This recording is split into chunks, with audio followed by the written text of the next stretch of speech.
Adjustment आणि trial बॅलन्सचे जे काही इफेक्ट्स आहेत ते इफेक्ट्स आपण समजून घेतलेले आहेत. आता आपल्याला हा पहिला प्रॉब्लेम सॉल्व करायचा आहे. त्यासाठी आपण ट्रेडिंग आणि प्रॉफिट अँड लॉस अकाउंट तयार केलेला आहे. त्यानंतर पार्टनर्स कॅपिटल अकाउंट आपण तयार केलेला आहे आणि बॅलन्स शीट या ठिकाणी आपण तयार करून घेतलेलं आहे. आता ट्रायल बॅलन्स करणं आपण जे काही कॅटेगरायझेशन केलेलं आहे ते अकाउंट त्या पर्टिक्युलर अकाउंटमध्ये आपल्याला पोस्ट करायचं आहे. सुरुवातीला फक्त आपल्याला पोस्टिंग करायचं आहे. त्यात कुठल्याही प्रकारची ॲडजस्टमेंट लिहायची नाही. ज्या अकाउंटला आपण स्टार केलेलं आहे त्याच अकाउंटला फक्त एक स्टार असेल तर त्याच्या खाली एक ओळ आपल्याला रिकामी सोडायची आहे. 2 स्टार असतील तर त्या अकाउंटच्या खाली आपण 2 लाईन रिकाम्या सोडणार आहोत आणि त्यानंतर ॲडजस्टमेंटचे इफेक्ट आपल्याला द्यायचे आहेत. तर सुरुवात करूया. बघा, पहिलं अकाउंट होतं आपलं ड्रॉइंग अकाउंट. तुम्ही नोटबुक मध्ये लक्ष ठेवा. ड्रॉइंग अकाउंटला आपण लिहिलं होतं CD असं लिहिलं होतं. म्हणजे या ड्रॉइंग अकाउंटचा जो इफेक्ट आहे तो कुठे जातो आहे, कॅपिटल अकाउंटच्या डेबिटला. तर मी त्याला इथे लिहिणार आहे to drawing account to drawing. आणि क्रांती आणि नरेंद्र दोघांचं ड्रॉइंग दिलं आहे आपल्याला 2000 आणि 1000. तर मग क्रांतीच्या कॉलम मध्ये 2000 आणि नरेंद्रच्या कॉलम मध्ये 1000 असं पहिल्या अकाउंटचं आपलं पोस्टिंग झालं. त्यानंतर स्टॉक होतं, त्याला आपण लिहिलं होतं TD. काय लिहिलं होतं? TD. तर आपण ट्रेडिंग अकाउंटच्या डेबिटला टू स्टॉक ऑन 1/4/2001 असं लिहिणार आहोत आणि त्याची व्हॅल्यू दिली होती 44,000. ती आउटरच्या कॉलम मध्ये आपण लिहूया 44,000. पुढचा अकाउंट बघा, बिल रिसिवेबल. काय लिहिले त्याला? BA. म्हणजे बॅलन्स शीटच्या ॲसेटला बिल रिसिवेबल. बिल रिसिवेबल आणि त्याची अमाऊंट दिली आहे 1500. त्याच्यावरती स्टार नाहीये. ज्या अकाउंट वरती स्टार नाहीये ते अकाउंट डायरेक्ट आउटरला लिहायचं आहे. त्याची अमाऊंट आउटरला लिहायची आहे. पुढचा अकाउंट आहे परचेस. परचेसला आपण लिहिलं आहे TD. मग मी इथे लिहितो आहे टू परचेस. आता इथे बघा काळजीपूर्वक, आपण ट्रायल बॅलन्सच्या क्रेडिटला एक रिटर्न लिहिला आहे आणि त्याला परचेस रिटर्न असं म्हटलं होतं. तर हे जे परचेस रिटर्न असेल हे परचेस रिटर्न परचेसच्या अकाउंट मधून आपल्याला लेस करायचं असतं. म्हणून त्याला आपण इथेच लिहूया लगेच लेस रिटर्न. का लिहिलं? कारण ट्रेडिंग अकाउंट ट्रायल बॅलन्स मध्ये आपल्याला क्रेडिटला रिटर्न आलेला आहे म्हणून. आता परचेसची अमाऊंट किती आहे बघा, 1,90,000. ती इनर कॉलम मध्ये आपण लिहिणार आहोत कारण ऍडजस्टमेंट आहे. आणि या रिटर्नची अमाऊंट ट्रायल बॅलन्सच्या क्रेडिटला आहे. किती बघा, 2,000 रुपये. हे आहे 2,000 रुपये. आणि इथे यांची वजाबाकी करण्यासाठी आपण एक लाईन ड्रॉ करूया आणि त्याची जी वजाबाकी आहे ती वजाबाकी इथे करून घेऊया. 1,90,000 वरनं 2,000 गेले तर 1,88,000 उरतील. ठीक आहे. पुढचा अकाउंट काय बघा, रिटर्न. आता हे रिटर्न कुठलं आहे तर हे सेल्स रिटर्न आहे. म्हणजे हे रिटर्न लिहिण्यासाठी आपल्याला पहिले कोण लिहावं लागेल तर सेलचा अकाउंट लिहावं लागेल. आणि सेलचा अकाउंट कुठे दिलंय, ट्रायल बॅलन्सच्या क्रेडिटला. बघा, ट्रायल बॅलन्सच्या क्रेडिटला सेल्स अकाउंट असं म्हटलंय आणि सेल्सला आपण लिहिलंय TC. मग इथे लिहिणार आहे मी बाय सेल्स. आणि हे जे डेबिटचं जे रिटर्न आलेलं आहे 6,000 रुपये, हे रिटर्न आपल्याला या सेल्स मधून लेस करायचं असतं. लेस रिटर्न तिथे आपण सेल्स रिटर्न असं पण लिहून घेतलेलं आहे. आता सेलची अमाऊंट किती बघा, सेलची अमाऊंट आहे 3,02,000. ती मी इनर कॉलम मध्ये लिहिणार आहे 3,02,000. आणि डेबिटच्या रिटर्नची अमाऊंट किती बघा 6,000 रुपये. तर ही 6,000 रुपये अमाऊंट आपण इथे लिहिली. आता या दोघांची करायची आहे आपल्याला वजाबाकी. 0 0 0 2 आणि 6 जात नाही म्हणून 12तून 6 गेली 6, 1 दिला, 10तून 1 गेला 9, याचा 1 दिला, 2,96,000 उत्तर मिळते आपल्याला. त्यांची वजाबाकी 2,96,000 रुपये आलेली आहे. आता पुढचा अकाउंट काय बघा, सॅलरी. कुठे लिहिले आपण ते पीडी असं लिहिले, म्हणजे प्रॉफिट आणि लॉसच्या डेबिटला आपल्याला लिहायचं आहे. आता प्रॉफिट आणि लॉसच्या डेबिटला लिहिताना ट्रेडिंग आणि प्रॉफिट हे दोन्ही अकाउंट आपण एकत्रच तयार करत असतो आणि त्यामुळे आपल्याला हे अकाउंट लिहिताना इथे 2 ते 4 एक ओळींचं अंतर सोडून द्यायचं आहे आणि त्यानंतर आपल्याला लिहायचं आहे टू सॅलरी, टू सॅलरीज.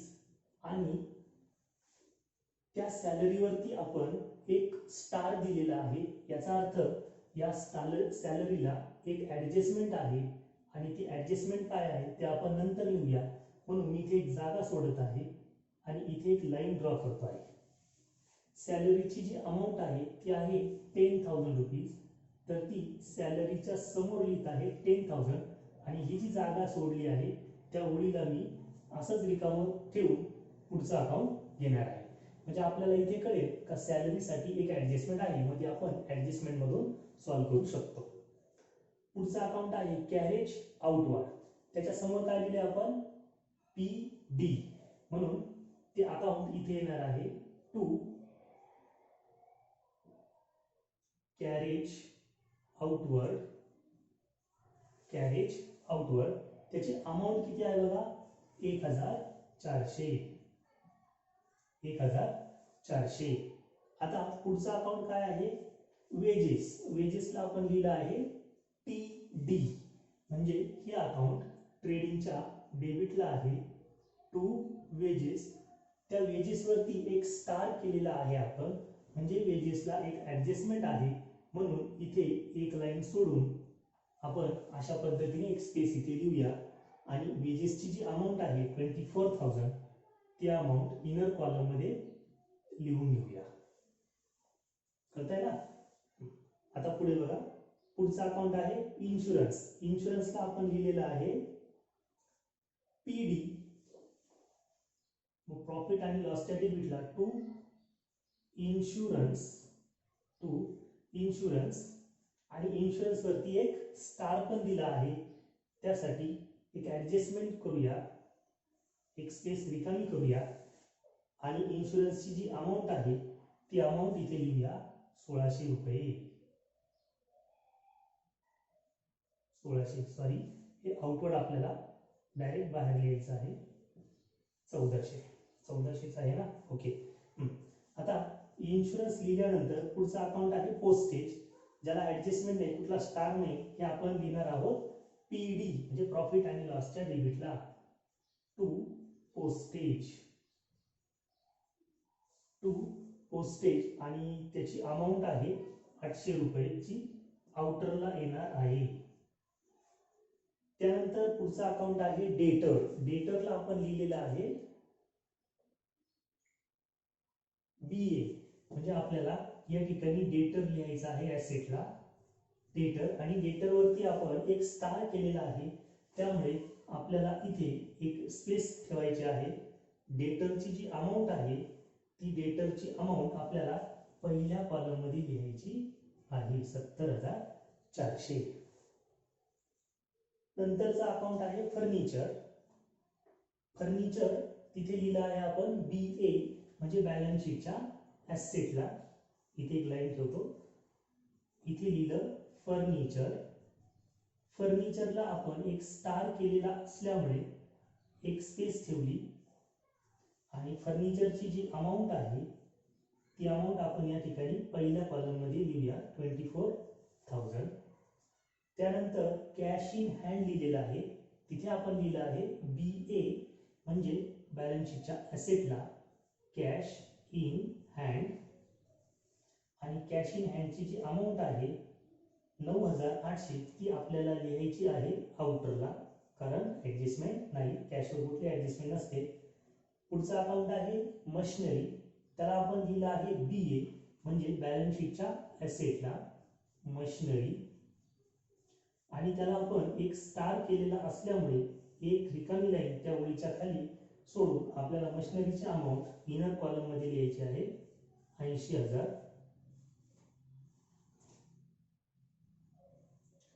पुढचा अकाउंट आहे rent and taxes. Rent and टॅक्सेसला आपण लिहिलेलं आहे PD म्हणजे प्रॉफिट आणि लॉसच्या डेबिटला टू रेंट अँड टॅक्सेस. त्याची जी अमाऊंट आहे ती अमाऊंट आउटर कॉलम मध्ये ऍडजस्टमेंट नसल्यामुळे आउटर कॉलम मध्ये. आणि पुढचा अकाउंट दिला आहे प्रिंटिंग अँड स्टेशनरी, ते सुद्धा PD ला आपण लिहिलेलं आहे, म्हणून टू प्रिंटिंग अँड स्टेशनरी. त्याची अमाऊंट आहे 400 रुपीज, ती आउटरला आपण लिहिणार आहोत. तर अशा पद्धतीने डेबिट साईडची जी पोस्टिंग आहे अकाउंटची ते पोस्टिंग आपण करून घेतलेलं आहे. आता क्रेडिट साईडला कॅपिटल अकाउंट आहे, आणि कॅपिटलला आपण लिहिलं आहे CC कॅपिटल अकाउंटच्या क्रेडिटला, म्हणजे या बाजूला हे कॅपिटल अकाउंटच आहे, त्यामुळे त्याचा बॅलन्स आपण बाय बॅलन्स ब्रॉट डाऊन असा लिहित असतो. पूर्वी आपण एक्झाम्पल्स पाहिले आहेत, त्यानुसारच याचा बॅलन्स आपल्याला लिहायचा आहे. क्रांतीचा बॅलन्स आहे 60,000 आणि नरेंद्रचा बॅलन्स आहे 40,000. हे बॅलन्स आपण इथे लिहून घेतले. सेल आपण लिहिलं आहे, त्याच्या पुढचं रिटर्न जे आपण परचेस रिटर्न मध्ये लिहिलं आहे. आता पुढचा आहे क्रेडिटर, त्याला लिहिलं आहे आपण BL म्हणजे बॅलन्स शीटच्या लायबिलिटीला क्रेडिटर. त्या क्रेडिटरची व्हॅल्यू आहे 64,200. पुढचा अकाउंट आहे डिस्काउंट रिसीव्ह, त्याला लिहिलं आहे आपण PC प्रॉफिटच्या क्रेडिटला. मग हे आहे प्रॉफिट अँड लॉस अकाउंट, इथून अर्धा पाठ हा प्रॉफिट अँड लॉस अकाउंटचा आहे, त्याला लिहितो आहे मी by discount receive RECD receive. 200 रुपयाचा डिस्काउंट इथे दाखवलेला आहे. तर अशा पद्धतीने तुम्ही फक्त असं पोस्टिंग जरी केलं तरी आपल्याला 3 ते 4 मार्क्स आराममध्ये मिळतात. ओके, आता ऍडजस्टमेंट कडे जाऊया. बघा, आता पहिली जी ऍडजस्टमेंट आहे ती आहे closing stock as on 31 March 2002 was valued ₹56,000. Closing stock आहे, क्लोजिंग स्टॉक असल्यामुळे त्याचा पहिला इफेक्ट ट्रेडिंग अकाउंटच्या क्रेडिटला जातो. By closing stock, by closing stock 56,000. तर या क्लोजिंग स्टॉकचा दुसरा इफेक्ट बॅलन्स शीटच्या ॲसेटला जातो. क्लोजिंग स्टॉक 56,000 ही झाली पहिली ऍडजस्टमेंट. आता दुसरी ऍडजस्टमेंट बघा, outstanding expenses wages 2000 and salaries 930. Outstanding एक्सपेन्सेसची ऍडजस्टमेंट आहे. पूर्वी आपण शिकलो आहे आउटस्टँडिंग म्हणजे थकी, जे द्यायचं बाकी आहे, म्हणजे जे चालू महिन्याचं आहे, चालू वर्षाचं आहे ते पण द्यायचं आहे, आणि जे मागचं थकलेलं आहे ते सुद्धा आपल्याला पेड करायचं आहे. मग आउटस्टँडिंग या शब्दाचा इथे सरळ अर्थ घ्यायचा प्लस करणे. काय अर्थ घ्यायचा आहे? प्लस. ठीक आहे, मग काय प्लस करायचं आपल्याला? तर वेजेस मध्ये 2,000 रुपयाचं आउटस्टँडिंग वेजेस ऍड करायचं आहे. म्हणून आपण वेजेस साठी जी जागा सोडली आहे तिथे आपण प्लस लिहिणार आहोत, आणि त्याला आउटस्टँडिंग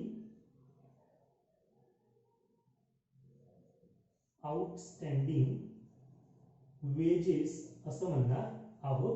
किती? तर 2000 रुपये. किती आहेत ते? 2000 रुपये. आता या दोघांची करायची आहे आपल्याला बेरीज. 24 आणि 2 26,000 रुपये झालेले आहेत. म्हणजे टोटल आता पेड किती करायचं आहे वेजेस आपल्याला? तर 26,000 रुपये करायचा आहे. ठीक आहे. आणि त्यात दुसरा जो इफेक्ट दिला आहे तो आहे सॅलरीचा. तर आपण सॅलरीला सुद्धा इथे जागा सोडली आहे. ती सुद्धा आउटस्टँडिंगचा इफेक्ट असल्यामुळे तो होणार आहे प्लस. आणि इथे लिहिणार आहोत आपण आउटस्टँडिंग सॅलरी. आउटस्टँडिंग सॅलरी किती दिली? ती 930 रुपये दिलेली आहे. 930 रुपये म्हणजे हे टोटल झाले 10,930 रुपये. 10,930 रुपये. आलं लक्षात? आता या दुसऱ्या ऍडजस्टमेंटचा पहिला इफेक्ट आपला देऊन झालेला आहे. आउटस्टँडिंग असल्यामुळे ही एक प्रकारची लायबिलिटी आहे. ही कोणती लायबिलिटी आहे? तर ही करंट लायबिलिटी आहे. आणि त्यामुळे या आउटस्टँडिंग वेजेस आणि आउटस्टँडिंग सॅलरीचा दुसरा इफेक्ट बॅलन्स शीटच्या लायबिलिटीला जाणार आहे. आउटस्टँडिंग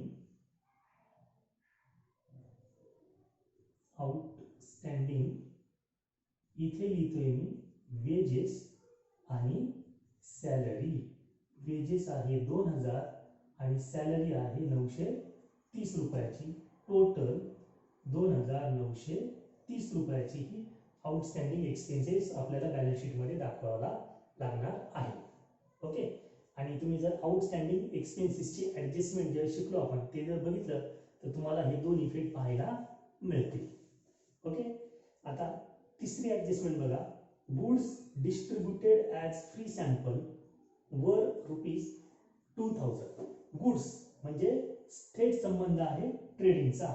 आणि गुड्स डिस्ट्रीब्युटेड असल्यामुळे तुम्ही ऍडजस्टमेंट बघा पाठीमागच्या, तुम्हाला इफेक्ट मिळेल बाय ट्रेडिंग अकाउंटच्या क्रेडिटला. By goods distributed as free sample या नावाने आपल्याला या ऍडजस्टमेंटचा इफेक्ट द्यायचा असतो. 2,000 रुपये हे जाणार आहेत आउटरला. आणि या डिस्ट्रीब्युटेडचा दुसरा जो इफेक्ट जाणार आहे तो ऍडव्हर्टाइजमेंट या नावाने प्रॉफिट आणि लॉसच्या डेबिटला to advertisement account. To advertisement 2000. अशा पद्धतीने या तिसऱ्या ऍडजस्टमेंटचा इफेक्ट जाईल. चौथी adjustment interest on partners capital at 7% per annum to be provided. आता हे जे कॅपिटल अकाउंट आहे 60,000 आणि 40,000 याच्यावरती आपल्याला इंटरेस्ट कॅल्क्युलेट करायचा आहे. काय करायचं आहे? इंटरेस्ट कॅल्क्युलेट करायचा आहे. तर तुम्ही वर्किंग नोट मध्ये लिहा. वर्किंग नोट मध्ये interest on partners capital account. Interest on partners capital account. त्याच्या खालच्या ओळीवर लिहा interest on Kranti's capital. Interest on Kranti's capital. आता खालच्या ओळीवर लिहा क्रांतीचे कॅपिटल किती आहे? 60,000.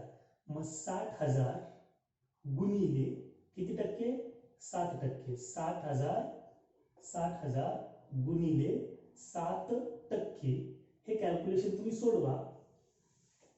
कॅल्क्युलेशन सोडवा म्हणजे तुम्हाला क्रांतीचा इंटरेस्ट मिळेल 4,200 रुपये.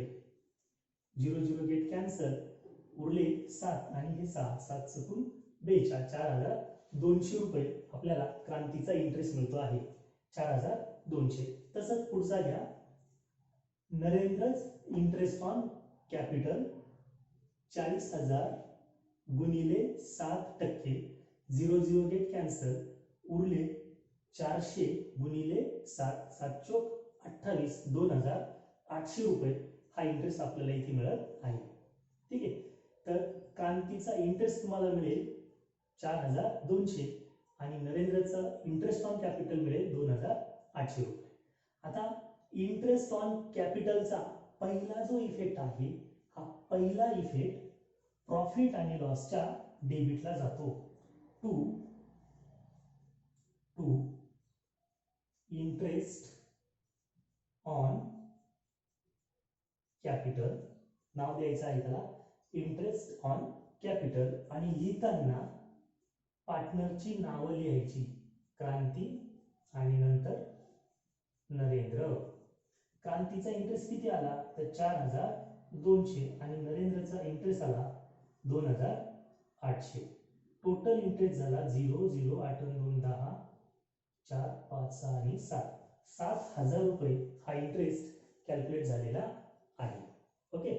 आता या इंटरेस्टचा दुसरा इफेक्ट फ्लक्च्युएटिंग कॅपिटल मेथडनुसार कॅपिटल अकाउंटच्या क्रेडिटला येणार आहे. Bye interest on capital, bye interest on capital. तर क्रांतीचा इंटरेस्ट आहे 4200 आणि नरेंद्रचा इंटरेस्ट आहे 2800. हा त्या पार्टनरच्या कॉलम मध्ये आपल्याला लिहून द्यायचा आहे. क्लिअर? ओके. आता पुढची ऍडजस्टमेंट बघा. Prepaid insurance was ₹100.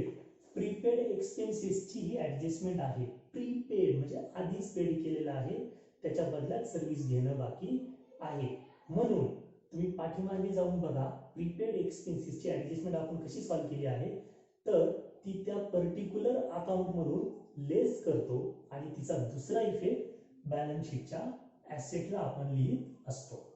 मागे जाऊन बघा म्हणजे ऍडजस्टमेंट समजेल.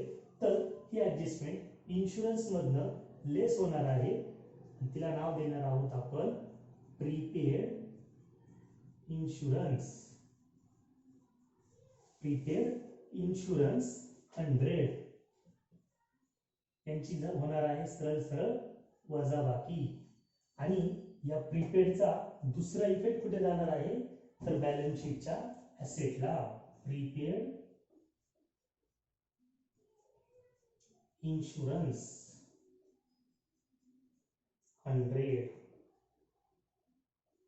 प्रीपेड इन्शुरन्स 100 अशा पद्धतीने आपण याचा इफेक्ट इथे देणार आहोत. आता पुढे बघा, 6वी adjustment. Depreciate furniture at 10% and machinery at 5%. Depreciation काढायचं आहे, तर त्यासाठी आपल्याला वर्किंग नोट तयार करावी लागेल. करा तयार. वर्किंग नोट मध्ये डिप्रिसिएशन लिहिणार पहिलं, त्याच्या खालच्या ओळीवर आपण लिहिणार फर्निचर. फर्निचर मध्ये फर्निचरची व्हॅल्यू घ्या 24,000 गुणिले किती टक्के 10%. 24,000 गुणिले 10%. 0 0 गेट कॅन्सल आणि तुम्हाला डिप्रिसिएशन मिळेल फर्निचरचं. किती मिळालं बघा, फर्निचरवरती डिप्रिसिएशन किती मिळालं 24,000 गुणिले 10 भागिले 100.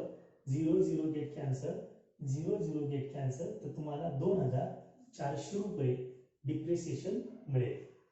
असंच मशिनरीवरती पण डिप्रिसिएशन काढा.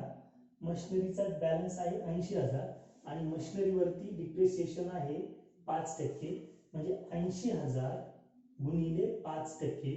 2 0 2 0 गेट कॅन्सल, उरले 800 आणि ते 5 18 5 40, म्हणजे उत्तर येणार आहे 4,000. तर फर्निचरवरचं डिप्रिसिएशन मिळेल तुम्हाला 2,400 आणि मशिनरीवरती डिप्रिसिएशन मिळेल 4,000 रुपये. तर हे डिप्रिसिएशन आपल्याला प्रॉफिट आणि लॉसच्या डेबिटला लिहायचं आहे. प्रॉफिट आणि लॉसच्या डेबिटला टू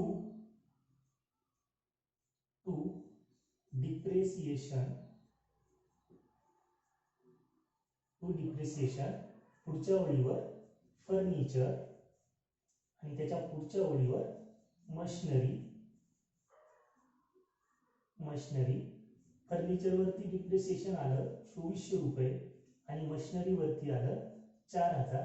असं टोटल डिप्रिसिएशन आलं 6,400 रुपये. त्याची आउटरला बेरीज करून लिहायची आहे. आणि हे आलेलं डिप्रिसिएशन फर्निचर मधून करायचं आहे लेस डिप्रिसिएशन 2400. आता यांची करा सरळ वजाबाकी 21,400. नंतर मशिनरीवरचं डिप्रिसिएशन लेस होणार लेस डिप्रिसिएशन 4,000 4,000 गेले उरले 76,000. तर अशा पद्धतीने डिप्रिसिएशनचा एक इफेक्ट जाईल प्रॉफिट आणि लॉसच्या डेबिटला, तर दुसरा इफेक्ट जाईल त्या ॲसेट मधून लेस करून घेणार आहोत. ओके. आता शेवटची ॲडजस्टमेंट बघा. Create reserve for bad and doubtful debt at 5% on debtor. Debtor वरती 5% आपल्याला आरडीडी कॅल्क्युलेट करायचा आहे. तर पहिलं डेटर किती आहे 70,400. मग हा 70,400 डेटर घेऊन 5% याच्यावरती आरडीडी कॅल्क्युलेट करायचा आहे. म्हणजे 70,400 वर्किंग नोट मध्ये घ्यायचा आहे आपल्याला. 70,400 गुणिले 5%. हे 2 झिरो आणि 100चे 2 झिरो गेले उरले 704 गुणिले 5. हे कॅल्क्युलेशन सोडवा म्हणजे आपल्याला डेटर मिळेल. तर आपल्याला जो डेटर मिळणार आहे आरडीडी तो किती, मी तर वर्किंग नोट मध्ये लिहितो नॉर्मली काय, 70,400 गुणिले 5%, 0 0 डेट कॅन्सल, उरले 704 गुणिले 5 बरोबर 5 चोक 20, 2 आले 5 0 0 आणि हे 2 7 5 35. 3500 आणि 20 रुपये आपल्याला आरडीडी ची व्हॅल्यू मिळत आहे.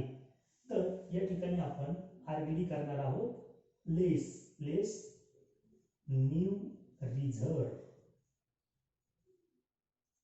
3,520 वजाबाकी करूया 0 8 याचा 1 दिला 14 तून 6 गेले 8 1 दिला 10 तून 4 गेले 6 66,880 रुपये याचं उत्तर येतं आहे. एकदा परत चेक करूया 0 10 तून 2 गेले 8 याचा 1 दिला 4 तून 6 गेले ते 4 5 6 गेले 8 बरोबर याचा 1 दिला 10 तून 4 गेले 6 परत 1 दिला 6 बरोबर 66,880 रुपये डेटर आपल्याकडे शिल्लक राहील. आणि हा जो डेटर उरला आहे आपल्याकडे आरडीडीचा म्हणजे बॅड डेट, हा बॅड डेट आपल्याला लिहायचा आहे प्रॉफिट आणि लॉसच्या डेबिटला. तर तो मी इथे जागा नसल्यामुळे मी वरती लिहितो आहे टू बॅड डेट. त्याला नाव देणार आहोत आपण बॅड डेट 3,520 रुपये 3,520 रुपये. अशा पद्धतीने आपल्याला हे सगळे इफेक्ट इथे द्यायचे आहेत. बघा कुठली ऍडजस्टमेंट राहिली का आपली, तर सगळ्या ऍडजस्टमेंट आपल्या झालेल्या आहेत. आता आपल्याला यांची बेरीज आणि वजाबाकी करायची आहे. तर यांची वजाबाकी करणे, इथे तुम्हाला नेट प्रॉफिट मिळतं का नेट लॉस मिळतं ते शोधा.